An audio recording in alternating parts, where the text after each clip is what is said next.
La idea surgió por allá por el año 2008, pero recién en 2010 tomó forma con un nombre y una estructura ya más organizada. Hablamos de Idea País, una fundación, una organización que pretende insertarse en el debate público a nivel nacional desde la mirada de los estudiantes, no desde la calle precisamente, como ha sido la tónica en los últimos años, sino aportando al debate con ideas, con estudios, con opiniones un poco más formadas y con algo de desarrollo también teórico detrás para el aporte a este debate que se ha dado en nuestro país en los últimos años. Hoy, en Nuevas Voces, aquí en CNN Chile, vamos a profundizar en el trabajo de Ideas País junto a su director ejecutivo, Nicolás León.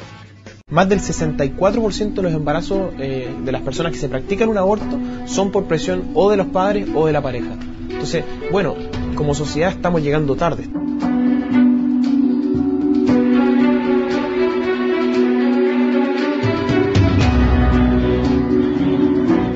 No tenemos que llegar tarde, tenemos que ir al encuentro de esa realidad, tenemos que ir al encuentro de las causas que llevan a esa mujer a practicarse un aborto. Ir al encuentro de esa realidad es mucho más humanitario que la misma solución de aborto que hoy día se está planteando. Hay una inmensidad de temas y no hemos quedado en el lucro, no hemos quedado en la gratuidad haciendo. Para el nivel de la educación pública de todas maneras, o sea, tenemos que ser, en vez de ser el mínimo común, tiene que ser el máximo. En el estudio de Nuevas Voces ya nos acompaña Nicolás León, director ejecutivo de Idea País. Gracias por estar con nosotros, Nicolás. Bienvenido. Muchas gracias, Sebastián. Gracias por la invitación. Nicolás, primero hablemos de Idea País para poder contextualizar esta conversación. ¿Qué es Idea País? ¿Cuáles son los objetivos que persigue? Sebastián, Idea País surge hace 4 años atrás. Ahora vamos a cumplir 5 en un par de meses más.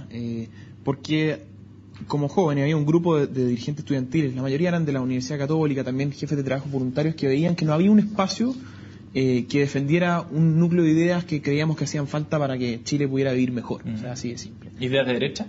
No necesariamente.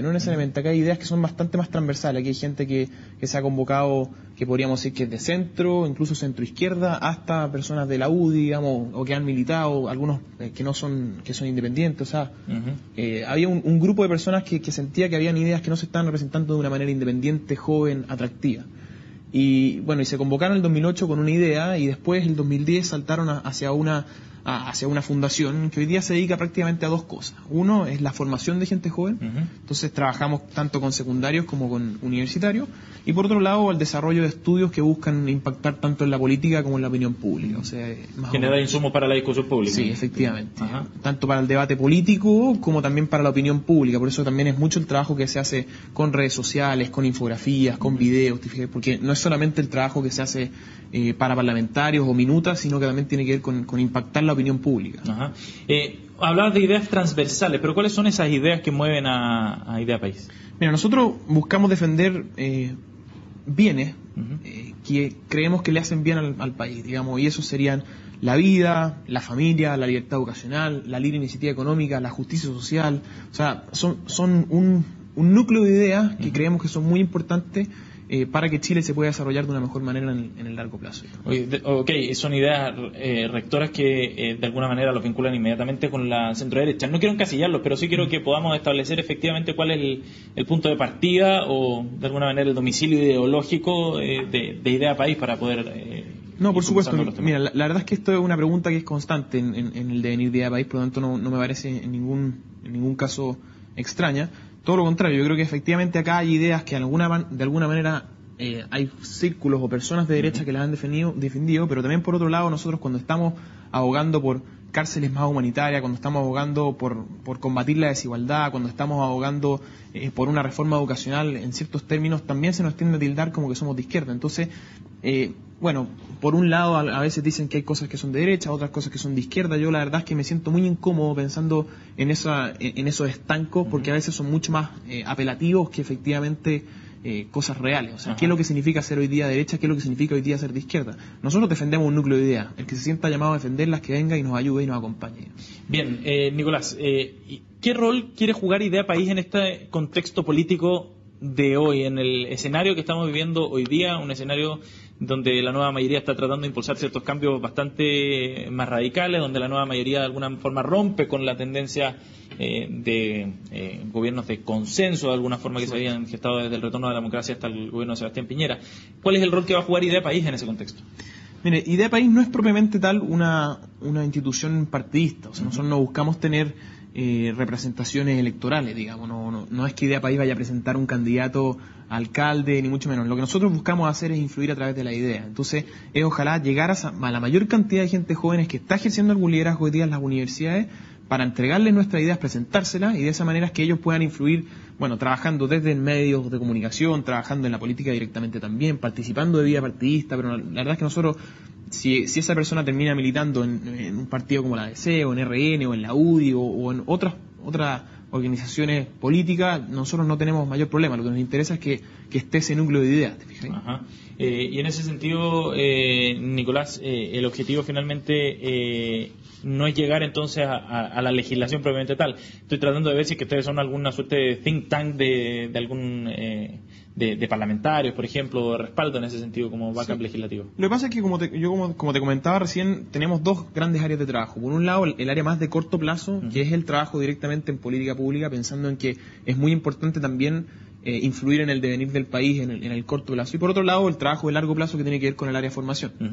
En el área de estudio, nosotros estamos constantemente prestando insumos, tanto a parlamentarios como a la opinión pública, como te comentaba en un principio, a través de propuestas de diferentes temas, como te decía antes, desde el tema endeudamiento hasta el tema cárceles, pasando por el tema aborto, el tema familia, o sea, innumerables. Y durante los 4 años que hemos estado trabajando, hemos promovido cambios en proyectos de ley, hemos trabajado con algunos parlamentarios también en ciertas leyes, en ciertas, y eso también de la mano de lo mismo que nosotros queremos hacer. ¿Ven cierta urgencia en el rol que juegan ustedes o que pretenden jugar ustedes, considerando ese el contexto del debate político? Mire, yo creo que la crisis de la política en general hoy día se debe en parte a que las ideas han abandonado el debate. O sea, hoy día la gente no se siente identificado. Si ustedes se fijan, no sé, quizás podríamos revisar la prensa durante las últimas 2-3 semanas, la mayor cantidad de noticias de política son siempre relacionados, bueno, al caso Dávalos, al caso Penta, o sea, relaciones de puras problemas de poder, porque efectivamente, bueno, ¿dónde están las propuestas? ¿Dónde está la gente que efectivamente se está preocupando por los problemas del país, digamos? Entonces,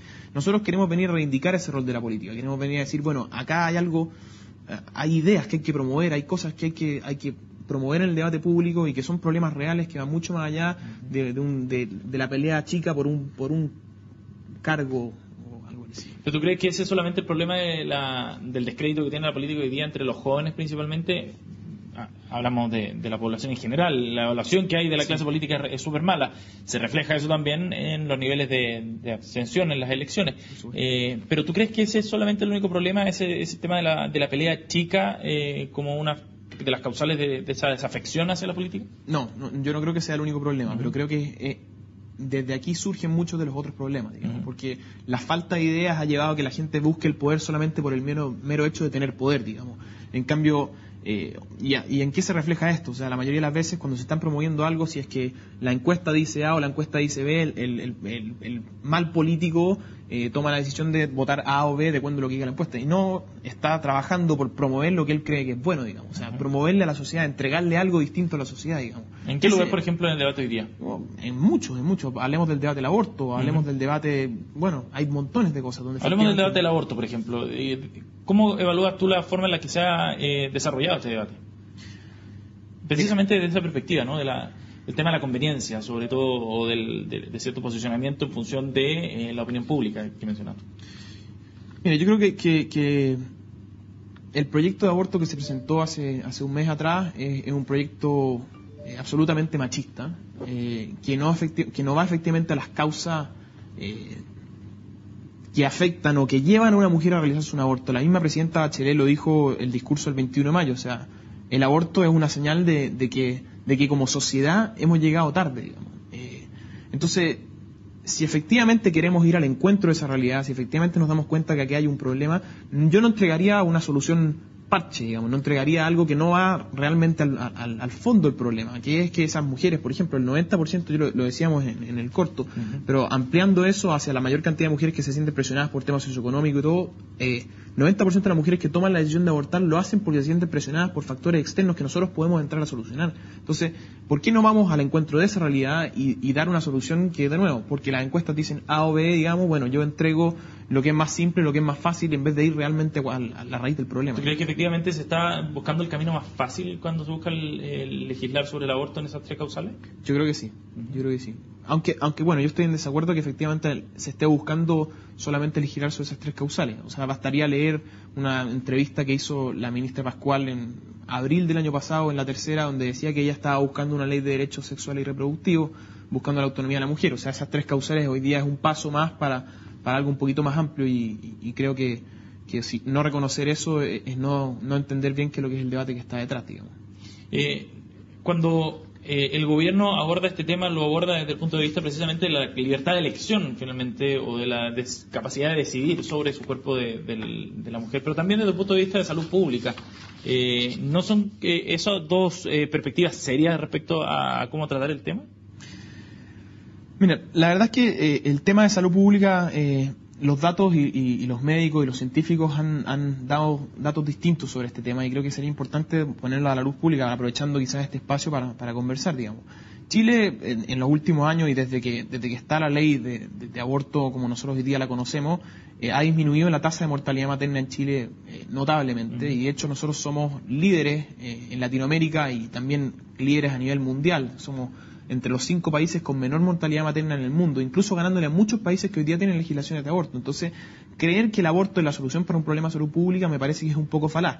Y también hay muchas cosas que se dicen en el debate que también tampoco son tan ciertas. Hoy día no hay ningún médico que esté preso o que esté en la cárcel por haber realizado un tratamiento para salvar la vida de la madre. Eso no existe en Chile. O sea, cuando una mamá está con cáncer, por ejemplo, y tiene que aplicársele una quimioterapia, no hay nadie que vaya, no hay ningún médico que vaya a la cárcel por aplicar una quimioterapia a una madre que está embarazada. Entonces, ¿qué motivaciones pueden haber detrás de un proyecto como este, cuando estamos hablando de un tema tan delicado como el...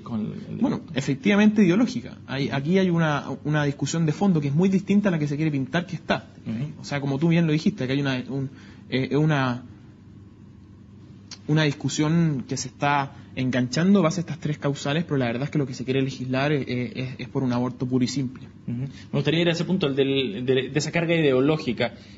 ¿Tú crees que esa carga está presente en general en los proyectos que ha presentado este gobierno en el último año?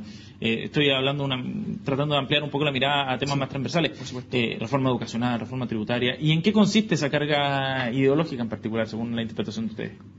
Mira, la verdad es que yo creo que en algunas cosas sí y en algunas cosas no. Yo no sería tan radical. Yo no diría que efectivamente todo lo han notado, pero por ejemplo, entrando en el debate de educación, también hay algunas cosas que a mí me han llamado la atención profundamente pensando en las prioridades del país. O sea, partir legislando con el tema del fin al lucro, el copago y la selección, para mí es partir quizás con el pie izquierdo. A mí me parece, por ejemplo, que el fin al copago y el fin al lucro quizás podrían contribuir ideológicamente a que acá se pudiera dar o sea, se pudiera entender la educación no como un bien de mercado. Pero, por otro lado, hay urgencias mucho más importantes, como por ejemplo, y lo escuchamos nosotros hablando o más que con entrevistas o declaraciones que dio el ministro Izaguirre, lo que se necesitaba hoy día, en primera instancia, era tratar de nivelar hacia arriba, digamos, era tratar de entregarle mayores herramientas a esas personas que están asistiendo a la educación pública. Entonces, ¿por qué partir por bajar a los que estaban hoy día en una educación como la particular subvencionada de esos patines que estaban funcionando, digamos? Entonces, ¿por qué reemplazar recursos del Estado, siendo que hoy día habían cosas bastante más importantes en las cuales había que invertir? Después hay muchas otras cosas que yo creo que no han estado presentes en el DT educacional y que serían bien interesantes que estuvieran. Por ejemplo, el rol de los padres, digamos. Hay varias experiencias internacionales, hay una literatura importante sobre el tema de las escuelas efectivas que puedo explicar más si efectivamente hay interés.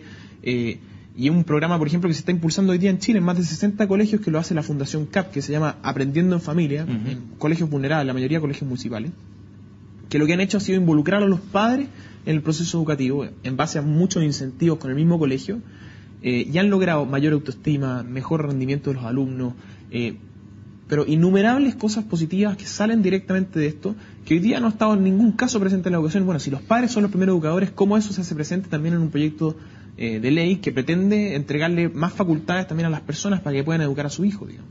Vamos a seguir hablando de ese tema, de la reforma educacional, por cierto, de la mirada sobre esta reforma, de otros temas también de contingencia política nacional, junto a Nicolás León, director ejecutivo de IDEA País, al regreso del siguiente corte. Seguimos aquí en Nuevas Voces conversando con Nicolás León, director ejecutivo de la Fundación IDEA País. Nicolás, me quedaba dando vuelta uno de los conceptos que tú abordaste en el bloque anterior, que tenía que ver con cierta ideologización en algunos proyectos o en discusiones en particular. ¿Es mala esa ideologización? No, yo creo que es muy importante que eso quede claro en el debate público, o sea, que se muestre efectivamente qué es lo que se estaba queriendo promover. Yo no tengo problemas con que efectivamente exista una visión de algo que se quiere promover en la medida que efectivamente eso es transparente. Porque mucho se hablaba precisamente en el debate de la reforma educacional que están en visiones ideologizadas, pero cuesta decir que no lo sean efectivamente, ya sea aquellos que defendían la reforma o quienes lo defienden. Ambas son posiciones ideologizadas, en fin. Por supuesto, ambos tienen ideas de qué es lo que quieren defender. Sí, claro. Sí, por eso yo ponía el acento en el bloque anterior también sobre las prioridades que se está llevando adelante el debate de educación, porque creo que justamente esas prioridades son las que marcan si algo está relacionado a una ideología específica o a otra, digamos, ¿se entiende?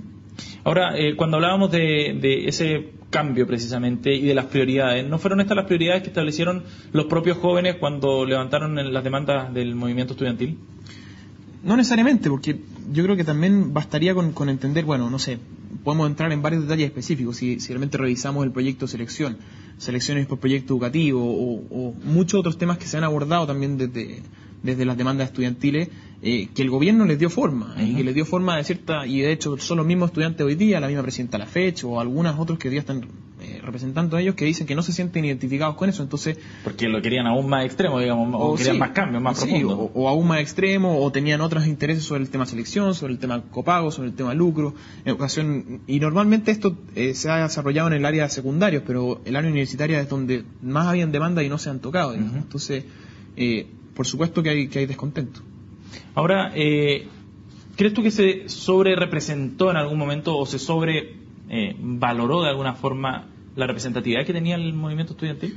No, yo creo que el movimiento estudiantil tuvo un rol muy importante en poner sobre la mesa el debate. O sea, es muy positivo que llevemos esta cantidad de tiempo discutiendo sobre la educación, porque creo que es clave para el futuro del país. Pero otra cosa muy distinta es que el gobierno tome eso como sin agregarle todos los otros criterios que son necesarios, escuchando a todo el resto de los actores, porque eso es una voz súper importante, pero ¿qué pasa con los profesores? ¿Qué pasa con la Confepa? ¿Qué pasa con los mismos secundarios? O sea, hay muchos actores involucrados que han dado opiniones distintas y que tienen que ser igualmente valoradas, no porque no necesariamente salgan o no salgan a marchar. O sea, eso es muy importante que ellos hayan puesto el tema sobre la mesa, pero otra cosa muy distinta es que ellos lleven la agenda.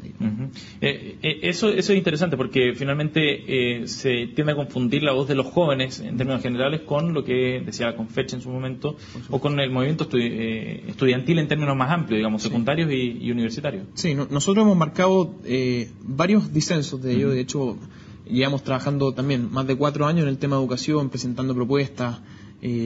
Y también, bueno, efectivamente creo que hay muchas cosas que no se han tomado en cuenta, como comentábamos antes, el tema de los padres. Yo creo que hay varios proyectos que han sido positivos, pero otros que también han tenido muchas aristas negativas. En ese sentido, voy a plantear una tesis que no sé si es tan cierta o no, pero que me da la impresión que calza al menos con la evidencia en la conformación de los grupos de representación estudiantil, ya sea universitario o secundario, que en general hay más tendencia hacia la izquierda en esos grupos. Eso hay que verlo nada más en los partidos a los que representan los líderes de esos movimientos en general. Eso efectivamente es así. La derecha o las ideas de derecha, para no vincularlo a partidos, las ideas de derecha tienen menor representación dentro del mundo estudiantil, dentro del mundo universitario, en el mundo de los jóvenes en general. Yo creo que la derecha en general, Sebastián, le ha costado mucho sintonizar con los reales problemas del país. Yo creo que ahí hay un proceso de autocrítica muy importante que tienen que hacer los partidos de derecha sobre cómo ellos han visto o cómo se han dado cuenta de esos reales problemas. Que hoy día los radicalismos de izquierda que pretenden estatizar todo hayan tenido mucho más espacio del que merecen es porque efectivamente han detectado muchas demandas reales, o sea, cosas que están presentes. ¿Y las han interpretado de alguna manera? Y manera? las han interpretado de acuerdo a lo que efectivamente ellos quieren llevar adelante. Entonces, a mí me parece que eso es solo una muestra de que no se ha hecho bien el trabajo desde la otra vereda, digamos. ¿Y por qué les cuesta tanto desde la otra vereda? Bueno, yo creo que hay muchas explicaciones, pero también cuando la política se desconecta de la realidad y de las bases, tiende a empezar a hablar de temas que no son los que efectivamente a la gente le importan, digamos. Yo creo que ahí hay un tema muy importante y eso se logra también con mayor conexión social, con mayor trabajo en las bases, con no solamente eso, sino que también interpretando eso, volviendo a las ideas, tratando de rescatar tradiciones de pensamiento, pensando, digamos, buscando una idea, por eso que quizás el nombre de lo que nosotros estamos tratando de hacer responde un poco a eso, o sea, buscar una idea país, encontrar cuáles son esos bienes que tenemos que promover. Ajá. ¿Y tienen eco efectivamente esas ideas, las ideas que ustedes tratan de promover? Mira, siempre el que critica no es bien escuchado. Por lo tanto, sí y no. Hay personas que efectivamente acogen parte de las cosas que nosotros hemos estado promoviendo, otras que no tanto, y por lo tanto el camino no ha sido fácil, digamos. Pero yo creo que eso es una muy buena muestra de que estamos haciendo bien la pega. Y eco quizás en las bases, como decías tú, en los jóvenes o en la gente, digamos, de a pie, no solamente en la clase dirigente. Yo creo que el trabajo de Idea País no se entiende en el largo plazo, ahora en el corto plazo sí, pero no se entiende en el largo plazo si es que efectivamente no tiene repercusión política. Eso no significa que Idea País mismo tenga que trabajar políticamente o electoralmente como conversábamos en un principio, pero sí significa que las personas que se nutren desde Idea País tengan esa capacidad para poder llegar a esa fase. Nosotros no nos da la capacidad con un equipo de 15 personas para ir a trabajar en las bases como nos gustaría poder hacerlo. Pero sí lo hacen indirectamente con los trabajos de formación, por ejemplo. Efectivamente. ¿En qué consisten esos trabajos de formación? Nosotros hoy día, como te comentaba al principio, tenemos cursos de formación, vamos a las universidades a captar las personas que están ejerciendo algún tipo de liderazgo, desde los dirigentes estudiantiles hasta los jefes de trabajo sociales, o sea, innumerables formas de ejercicio de liderazgo y los invitamos a formarse con nosotros y por eso también es tan importante el trabajo que estamos haciendo en el área de estudios, porque de esa forma estamos mostrando que nuestras ideas también impactan directamente en la realidad nacional, digamos. Y de alguna manera influyen en este debate. Por eso me gustaría volver al rol que pretende jugar Idea País en este contexto de cambio tan vertiginoso a veces en algunos sentidos.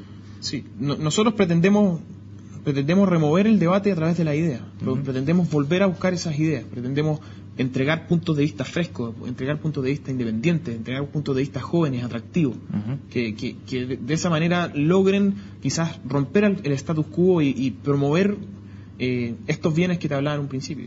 ¿Qué está en juego, crees tú, Nicolás, en este gobierno de la nueva mayoría, en términos precisamente de esos bienes o ideas que ustedes pretenden promover? Está en juego que tengamos malas reformas, está en juego que volvamos atrás con cosas que se han ido construyendo en el país. O sea, yo no estoy para nada de acuerdo con la retroexcavadora. Yo creo que la retroexcavadora y la forma de hacer política con retroexcavadora es muy perjudicial para el país.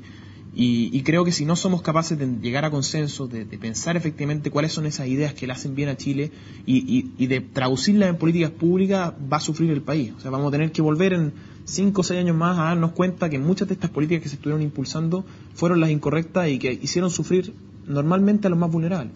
Algunos dicen que eso es una visión un poco catastrofista, así como de generar un cierto temor o pánico a estos cambios. No, por supuesto que no. Yo creo que los cambios son necesarios, pero los cambios tienen que ser trabajados, tienen que ser dialogados, tienen que ser consensuados, digamos, porque pasar por encima de 50 años de historia, incluso de 200 años de historia, de lo que se ha ido construyendo como república, es algo que a mí me hace mucho más ruido y eso sí me parece que es catastrofista, digamos. Bien, Nicolás León, director ejecutivo de Fundación Idea País, nos ha acompañado hoy en este capítulo de Nuevas Voces. Nicolás, gracias por haber venido. Gracias a usted. Dejamos hasta acá esta edición de Nuevas Voces aquí en CNN Chile. Muchas gracias por acompañarnos. Nos reencontramos la próxima semana. Siga, por supuesto, con la sintonía de CNN Chile. Vienen más informaciones.